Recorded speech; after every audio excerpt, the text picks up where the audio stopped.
دەنگی گریانێکی جەرگبڕ لە نێو خێمەکانەوە بەرز دەبێتەوە. ئەو منداڵە لە تاو گەرمایەک وەقرەی لێبڕاوە کە گەورەکانیش بە ئەستەم دەتوانن بەرگەی بگرن.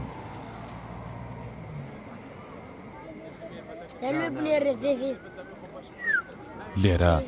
دیمەنی ژیانێکی زۆر زەحمەت دەبیندرێت.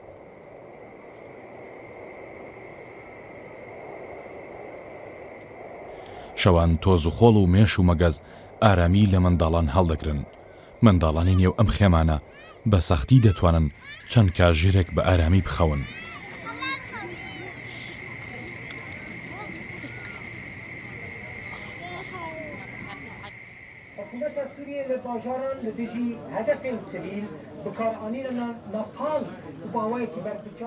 کە ئێوارە دادێت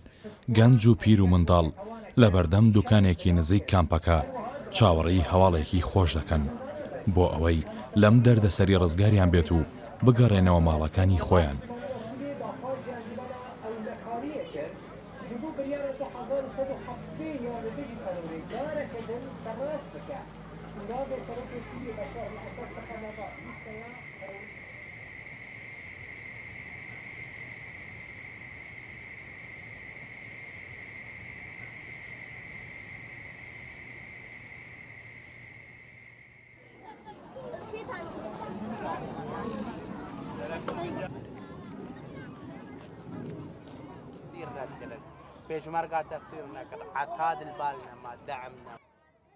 کاتێک سبەینان لە خەو هەڵدەستن ڕۆژێکی هاوشەوەی ڕۆژی پێشویان دووبارە دەکەنەوە.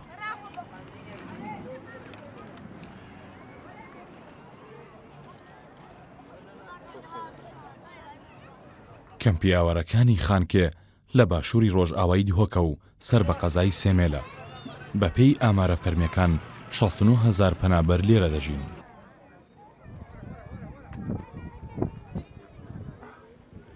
مێژوو پێمان دەڵێت کورد هەر خەریکی ڕاکەڕاک بوون و نەیانتوانیوە تاوێک بە ئارامی وەکو گەلێکی سربەخۆ بژین. بەردەوامیش کەوتونەتە بەر زۆرداری تورک و عەرەب و فارس. پێدەچێ قسەکردن لەسەر بێڕەحمی چەکدارانی گروپی دەوڵەتی ئیسلامی ناسراو بە داعش کوردە ئێزیدیەکانی زۆر ئازاردا بێت. ئەمەش زیاتر لەم دیمەنانە دەردەکەوێت.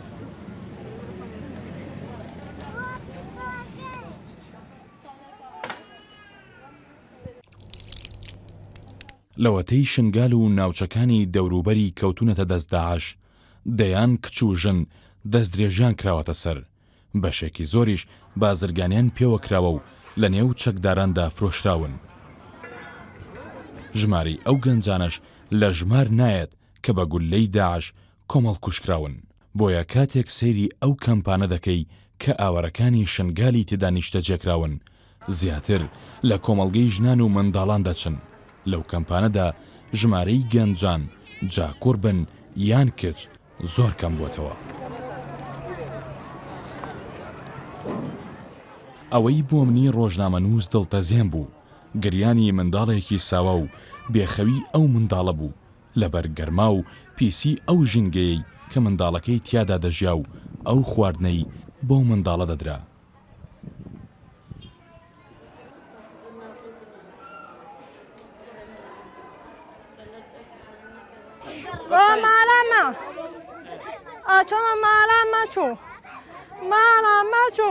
لە نیگاکانی ئەو کچەدا کە تووشی ڕەوشێکی دەرونی تایبەت هاتووە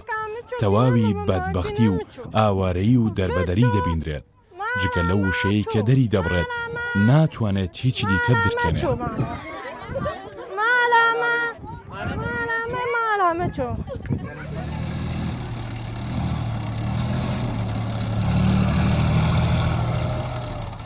کاتێک دەنگی تۆپ و تەقە دەبیستێت پەیوەندی بە برایەکیەوە دەکات بۆ ئەوەی بزانێت ئەو دەنگانە چین. ئەو کات بۆی دەردەکەوێت کە داعش هێرشەکانی بۆ سەر ئەو ناوچەیە دەست پێ کردووە و چەند گوندێکی ناوچەکەی خستووەتە ژێر کۆنتڕۆڵی خۆی.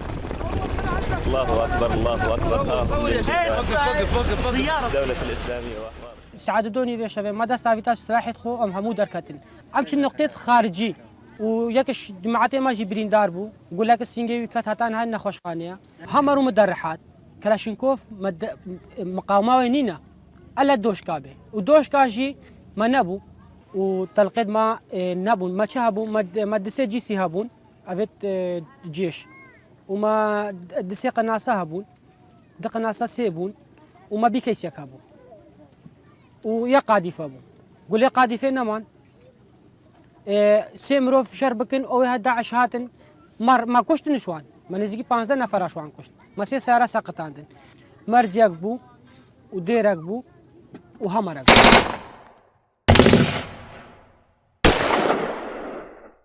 ئەوان هەرگیز بیریان لەوە نەکردوێتەوە هەندێک لە عەرەبە دراوسێکانیان لە شنگال لە دژیان بوەستن و هێرشیان بکەنە سەر ئەمە لەگەڵ نەمانی فیشەک و نەبوونی چەکی بەهێز ڕێگەی نەدا خەڵکی شنگال زیاتر بەرگری لە شارەکەیان بکەن بۆیە لەگەڵ خێزانەکانیان بەرەو شاخی شنگال ڕادەکەن ئەمان لێ شێردا مەشەڕێخ و کرد هەتا مەشەڕێخ کرد عەرەبێ لێ دەرێژی هەکە هەنێک داعش گەهشتێتی و هەکەر نەگەشتێ عەرەبێ ڤەرژی چ کرد وانژی هاتن فەزعن جماعەتی داعشەرە برا ماژی چ کرد عەرز و عیال مە خەلاص کرد مەگو عەرز و عیال بلا چێ ئەو جهل بمینە شێردا ئەما تقریبان دۆر نیف سەعاتێکە شەڕ ما کرد گوندە وان شارعە ڕئیسی قوت کرد ئێ vê qamê ma gişte çi van ev têra xwe girtin Daeş têra xwe erz û eyal û jin û şeref û namus girtin vê derê de van rabûne fêx sîr kirin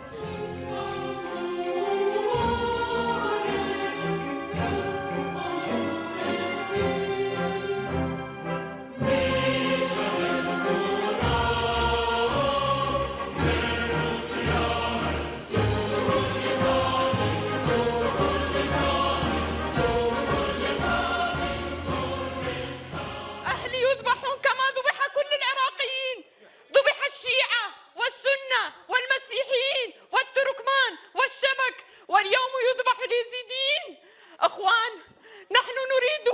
بعيدا عن كل الخلافات السياسية نريد تضامنا إنسانيا. أنا أتكلم هنا باسم الإنسانية. انقذونا انقذونا. 48 ساعة 30,000 عائلة محصورة في جبل سنجار بدون ماء بدون أكل يموتون. شكرا جزيلا. شكرا جناب النائب. السيد عباس البياتي. شكرا. بجمع عائلة خب شيفت مشان دا تهني نبن وأوجي تهني بونوان ما بدروك آوه يك ما يك دروك دافيد يك دروك دافيد زلامي مازن ما جو خوارن وخوارن نينا ये मज़न बे عمري तकरीबन नज़दीकी 15-16 साल ما تقول تحملي بكا يعني شهرزاد ما تقول تحملي بكا 8 روزا نه روزا ما نتشيدا بخوارن بفخوارن عالم يعني بهور بكا بيش شاف عالم زاروك البرسنج خوافيد خلينا كرنا خدان هەر کەسێک لە باشوورەوە بەرەو باکووری چیا سەرکەوت کۆمەڵێک چیرۆکی کوشتن و مردنی پێبوو کە لە گوندەکانی گرعوزێر سیبا شێخدر تەلقەسەب و تەلبەنات ڕوویان داوە بە پێی جێڕانەوەی ئەو کەسانەی لە شاخ بوون لە ماوەی کەمتر لە هەفتەیەکدا دەیان منداڵ و پیرەژن و پیرەمێرد بەهۆی بێخۆراکی و بێشیری و بێدەرمانیەوە گیانیان لەدەستداوە جگەلەوەی کە ژمارەیەکیش لە شاخ بەهۆی ماندوویەتیەوە بەجێ هەڵدراون مدید باوەڕ بکە پیرەکە کە حالێکی بوو باوەڕ بکەش خودێ ینی دزارۆکیم بەرسینگێم وە بوو مهڕاکردن مهلگرتن و ئەو پیرەکە حالێکی بوو دەرزۆکە کە سەر دزکێ خوشدا بوو ینی لەحداتا بوو من لێ نێریم گویا ڕەبیت فەرەجەکە خێرێڤکی بەس ئەف پیرەک تاریکاریە vê پیرەکێ بکی ئەف پیرەک وێ چاو خەلاسکێ باوەڕ بکە گەلک جارە ینی گەلک ئینسان لێ دەرێ زارۆکت بوون سبحانە لە لێ دەرێ خودێتدا وەلیدی باوەڕ بکە گەلەکە زارۆکەی خوفڕێدا گەلەکە ژێژ بەردارادا ئاخن کۆلان و دانە سەر و تێرگریان و مەشیان ڕۆژانی چوارەم و پێنجەم سەختترین ڕۆژەکانی ئەو خەڵکە بوون لە چیا شنگال بەهۆی بێخۆراکی و ئەو هەواڵە ناخۆشانەی پێیان دەگەیشت کاتێک هەواڵی ئەوە دەبیستن کە خەڵکی گوندی کۆچۆ کەوتونەتە دەست داعش ئیدی لێشاوی هەڵاتنی خەڵک کۆنتڕۆڵ نەکراوە ئەو چەند هەزار کەسەی لە باکووری شاخەکە بوون بوونەتە دەیان هەزار کەس ڕۆژی شەشەم کاتێک هێزەکانی پێشمەرگە ڕێگەی دەربازبوونی خەڵکی چیای شنگال دەکەنەوە تاوەکو لە ڕێگەی ڕۆژئاوای کوردستانەوە دەرباز بکرێن چەندین پیرەژن و پیرەمێر دەبیندرێن کە لەسەر ڕێگا بەجێ هەڵراون و تەنیا داوای ئاویان دەکرد. پشتی ئەم چوونەوە دەرێ ماسوولێکی مەدیت و مسلامەتی لێدا و ڕاستی پشتی ماودیتی ئەس مرتاح بووم مگوتێ مگۆ سەیدا ئەو مەسوولێ ئەوژی کارگەری لەقێ بووم مگۆ سەیدا وەدعی چاوانە گۆفدەر نیڤژێ دەستێ مەدە و نیڤژێ دەستێ داعشدەیە مگۆ قەناس چاوانە گۆ هشیاری و قەناسا بن عردێ بلن ڕەنەچن هەندیوە پێچێ بێن نەوالا ڕەهەڕن. کاتێک داعش دەستی بەسەر گوندی کۆچۆداگرت هەموو خەڵکەکە لە قوتابخانە کۆ دەکاتەوە ژن و منداڵ لە پیاوان جیا دەکاتەوە داوا لە کوردە ئێزدیەکان دەکات ببنە موسڵمان 3 ڕۆژ مۆڵەتیان دەداتێ دواتر پێیان دەڵێت ئەگەر موسڵمانیش نابن ئاساییە بەڵام لێرە بڕۆن. ئەو گەنجە تەمەنی لە 17 ساڵ ڕەتی نەکردووە نمونەیەکی زیندوی کۆمەڵکوژیەکانی چەکدارانی داعشە. داعش لە داخلی قوتابخانەی لەگەڵمە تا 3 نەفەر بوون و یەدی تقریبا 5 نەفەری دۆرا گوند تاوە قاند بوون ئەم هەمین مەدرسەدا جەمعکردن حتا تقریبا نیف سەعاتێکی دراو و موبایل و زێر هەموو کۆمکردن و گۆ باش هەمێوە بن تقریبا 20 مرۆڤە کردنە سیارەکی گوارنمێوە بنە چی ئەم برن تقریبا شەرقی گوند کیلۆمێترێکیش گوند و شەرقدا و ئەم کردن ڕێسی ماچموعە ئاوا لێدا بووم ئەمر کرد گۆ ئەرمی بەری ڕامی کردمە من خۆی خستە ئاردێ گۆلایەک لێ دەرا مندا و ئەسکاتم یێدی سەر مدا کەفتن و گوتن گۆ حەوا مرن وش داف ماچوون و ئەم هاتن.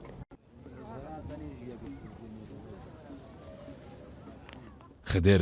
لە کۆمەڵی یەکەمی ئەوانەدا بووە کە بۆ کۆمەڵکوژی بردراون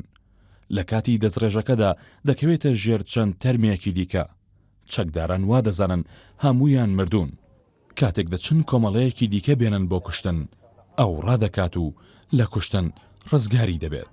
ئەم چوونە چیە ئەم گەهشتنە گەلێ مهێرکاوی شێوێ ئەم گەهشتنەوەی دەرێ هەناک عایلە لێ دەرێ بوون ما خوارن خوار و ئاودانەمە ماڤە خوار حتا دیسا بووە شەف چ بووە شەڤەمە بسەر کوێ کەتەن ئەم گەهشتنە با 40 مێرە. خدر لە نێو 6 خوشک و 5 برا و دایک و باوک و 2 براژنیدا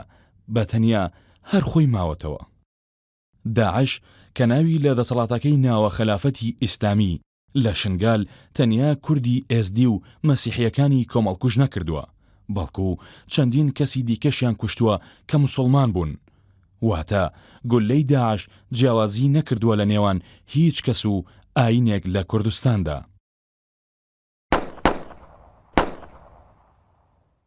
ئەوە ژنێکی موسڵمانی دەڤەری شنگالە مێرد و باوک و 2 برای مێردەکەی لە بەرچاوی خۆی و منداڵەکانی بەدەستی داعش بە کۆمەڵ کوژراون. ئەم دەرکەوتن جامچن سەر جوێ پێشامە گرتن گۆڵە مداون ئەم هەمدانی نشتڕم پێلێ تێ مدانی و تێر لێدانکردن لێدان قۆمپاغی ڕەشاشی تەڵقەکە لنگدان دگوتنی تەضابەتیە و ئەو نەضابەت بوو عیالاوی وەروەرکشان ئێک کوشت و ئێژێ برێن کرد وان ژڕابوون ژنتیامێ و تێم کوشتن تێمێ دتر نزەدوی چوەگی ئەو ژی کوشتن زلامێ می خوسەلمان لەل ئەردیە دە تەڵقە لنگێ ویدان جاڕانەبێ مگۆ بەس ئەمل باوان ڕوونهن گۆ نەئەکە هون نەچۆنش بدرێ ئەمۆت کوژن ئەم هێناردن خوفەتری مری زلامێ مژی کوشتن دوسێ ڕۆژی دمە خەبەر هاتش مرە گۆ بابێ تەژی کوشتن پشت چوی داکا تەژی کوشتن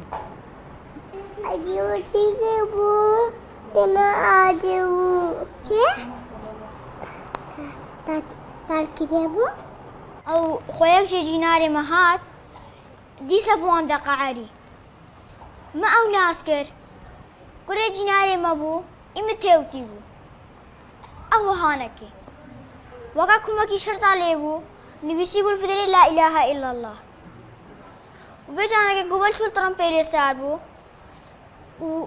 و چوورە شەشە خوانی وخصامي خو كشان وبروماك قدر ما قد هارن او اولي خطبون ادفين مامي مش شرجي كان نهي لابو الشرجي كان جنابي هاد ايه كشتو ايك برينكر وفجأة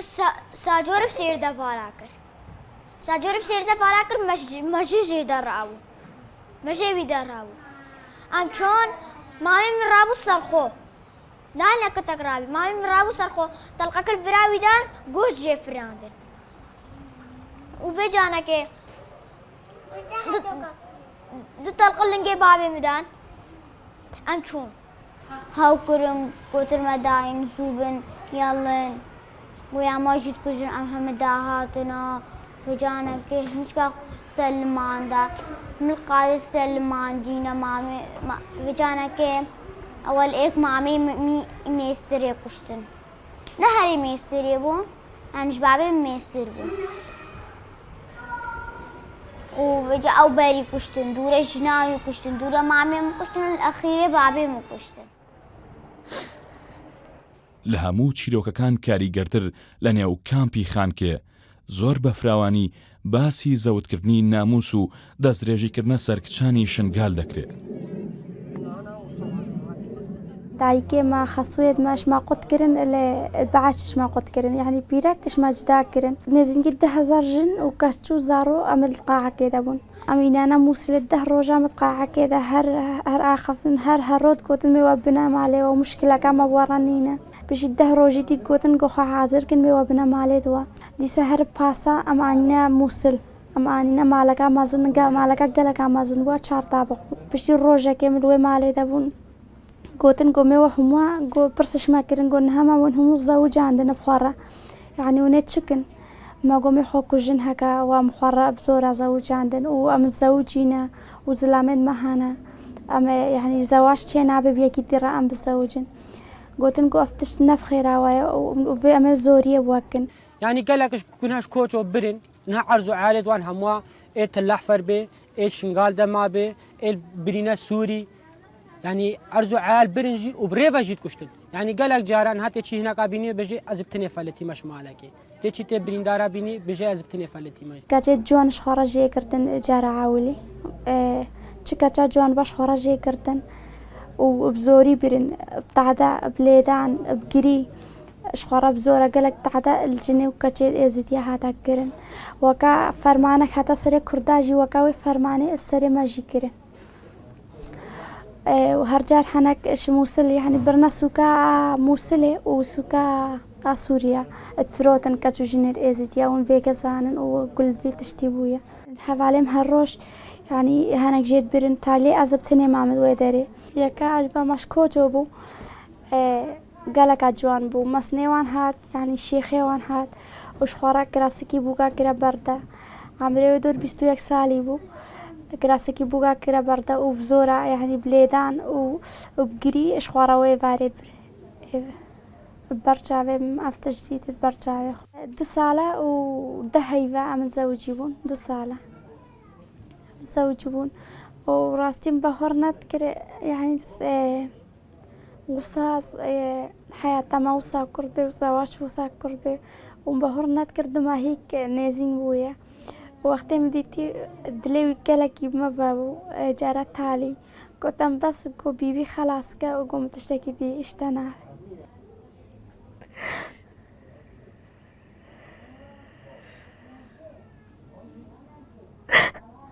ئەم ئافرەتە لە نێو 38 کەس کە هەمویان خوشک و برا و دایک و باوک و خزمە نزیکەکانی خۆیەتی بەتەنیا دەرچووە. خودێ خویشکێن من سێت جهلن و کاتێت بران مژی پێشەشەکن مە تێلافونا خویشکەکە خواگەر ئاوێ حاسلی و گۆ ئەم ژن و زارۆ کاچک سوارکردن گۆمانینە ئەبی سناعی ئیسۆلاغی باشنگالدا گۆم شێڤەکە لویدا هشتن گۆ کاچک هەمووش باما قوتکردن گۆ کاچکش باما برن و گۆ ئەم ژن و زارۆ هەمووانینە تلەحپەرە مەدرسەکە دە تابقدا.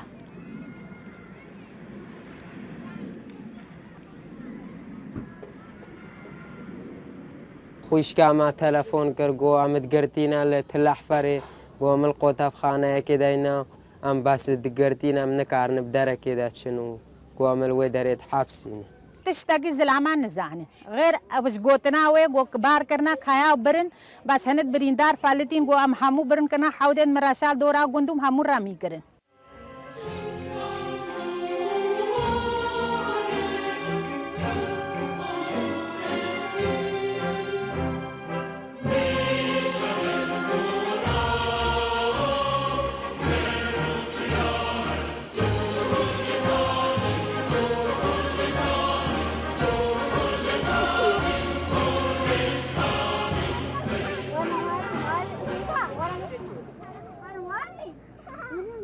تاوەکو ئێستا 73 فەرمانی قڕکردن لەلایەن دەسەڵات و هێزە توند ئاژۆکانەوە بۆ کوردە ئێزدیەکان دەرچووە، بەڵام کوردە ئێزدیەکان فەرمانەکەی داعش لە هەموو فەرمانەکانی دیکە بەترسناکتر دەبینن.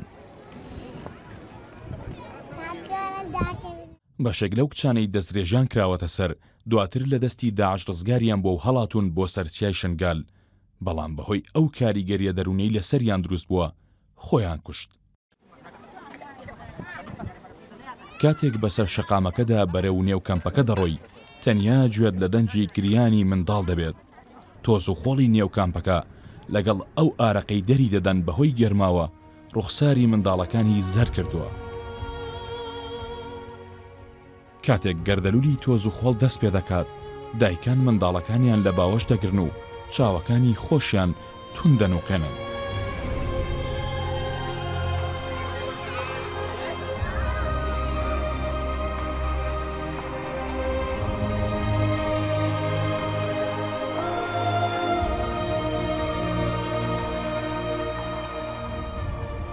پێدەچێ برسێتی و تێنوێتی لە چیای شنگال زۆر ئازاری دابن،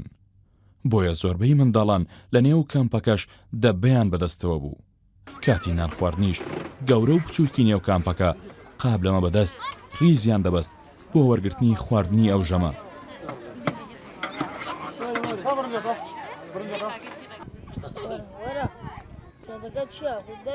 لە هەر کۆڵانێکی کامپەکەدا ئۆتۆمبیلێکی جۆری پیکەپ خواردنی دابەش دەکرد. کچە بچووکەکانیش بە دەبە و ترمزەوە ئاویان بۆ ژێرخێمەکان دەبردەوە.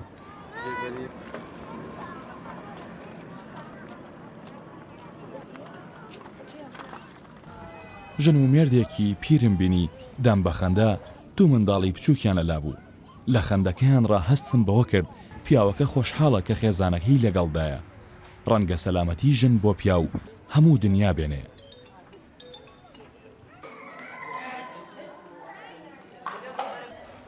لەگەڵ ئەو هەموو نەهامەتیانەی بەسەریان هاتووە لە یەکەم ڕۆژی هەڵاتن لە دەست داعش تاوەکو ژیانی نێو کامپەکەش دایکان بێهیوا نەبوون. ئەوان بەدڵێکی پڕ لە میهرەوە خزمەتی منداڵەکانیان دەکەن.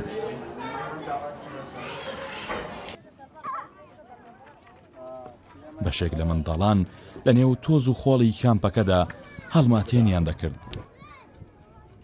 بەشێکیشیان بە دیاریانەوە وەستا بوون و قابلەمە و سەتڵیشیان بەدەستەوە بوو تاوەکو لە وەرگرتنی خواردن دوانەکەون.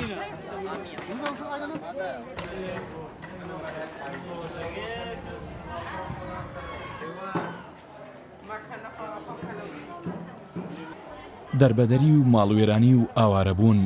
لە بیرەوەری هەموو کوردێکدا بیرەوەریەکی تاڵ و ناخۆشە. دایک و باوک تەمەنێک بۆ ژیان و بنەماڵەکەیان تێدەکۆشن، بەڵام لە ناکاو کەسێک دێت و دەیەوێت هەموو شتێکیان لێ بسەنێت. هەموو شتێک واتە ماڵ، منداڵ، کەس و کار و بیرەوەری.